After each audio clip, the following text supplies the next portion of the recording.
नीट परीक्षेचे पेपर कसे फुटले आणि त्याला कोण जबाबदार आहे हेही आपण बघितलं. त्याच्यासोबत सीबीएसई आणि अजून 2-3 एक्झाम्सचे पेपर फुटलेले आहेत. पण ह्याचं अकाउंटेबिलिटी सरकार घ्यायला तयार नाही आहे. आणि आपले धर्मेंद्र प्रधानजी ते तर काय करतायत त्यांचं त्यांना माहिती. त्यांनी खरं राजीनामा दिला पाहिजे. हे अकाउंटेबिलिटीच्या नावाने जे अधिकारी जबाबदार आहेत त्यांचे फक्त बदल्या इकडून तिकडे बदल्या करतायत. चीड येते खरं. विद्यार्थी इतका अभ्यास करतो आणि अभ्यास करणारा विद्यार्थी जेव्हा त्याला कळतं की आता पेपर फुटलाय तो आत्महत्या करतोय. आपला विद्यार्थी आत्महत्या करतोय. आपली युवा पिढी संकटात आहे आणि या संकटाला आपल्याला आव्हान द्यायचं आहे.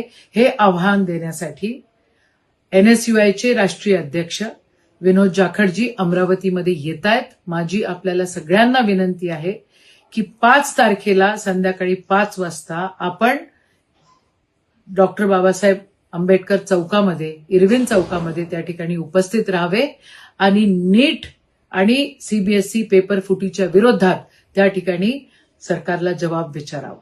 जय हिंद, जय काँग्रेस.